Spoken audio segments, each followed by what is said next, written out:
It is that phone call that I think every parent fears. Your son has been involved in an accident and you need to get to the hospital right away. I remember getting that phone call and fell to my knees.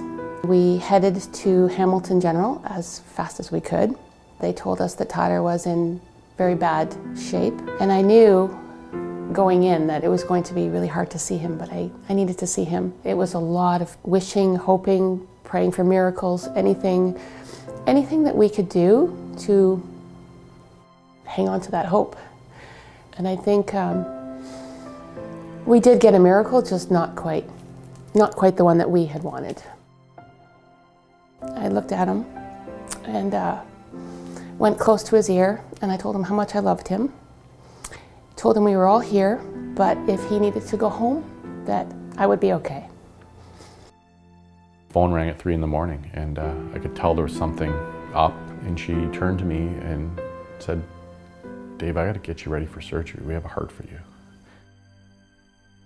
There was a point when we were all gathered around in a circle holding hands, and I had said to my family, you know, we are sitting here right now crying tears for Tyler. How many families are in hospital beds and getting the phone call that they have a heart or they have a liver or kidneys for their loved ones?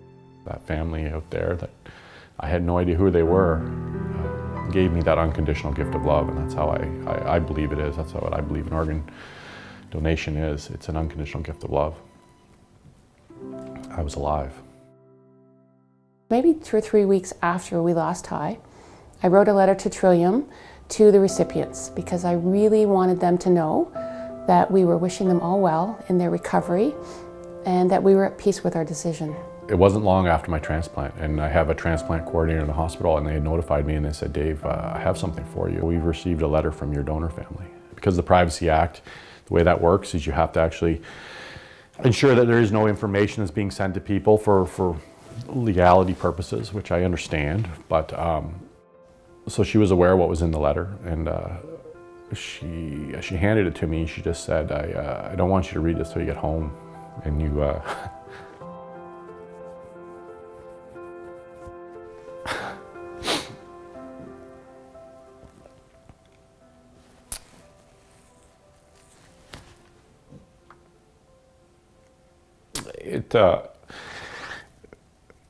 your donor came from a very nice family. It wasn't too long after I went to the mailbox, and I don't know why. I grabbed this letter and I got home and it was from the heart recipient. We were communicating back and forth with the heart recipient, and after the accident I had received a quote from someone, and the quote said, "Life is not the way it's supposed to be, it's the way it is. It's the way you cope that makes the difference." And so I had written that in one of my letters. My dearest organ recipient, please let me first start by saying, I truly hope your recovery is going well. My son was your donor. I can only imagine the mixture of emotions you must be going through. However, please know that although my son died tragically and far too soon in life, I am at peace. And I was telling my girlfriend about this, and she said, you know, I think I know who received Tyler's heart. About a year, roughly after my transplant, and I was just starting to think about getting back to work, I had received an email from someone that I had worked with. Ultimately, she came out and she said to me, she goes, you know, I understand, or I may know who your donor family is. And I said, you couldn't possibly know because it's all private and confidential. And she said, read some of those letters that he wrote. And again, it was very generic, and I'm a father, and nothing about where he worked or anything. But she said, you know, there's a fellow that I work with who has been off work for a year, and they just had a party for his 1-year anniversary for receiving a new heart. I said, there's a quotation that I've been corresponding with my donor family. If you can give me that, then that's going to add some more validity that this is real. And she literally responded within seconds, and she put that quote right in writing.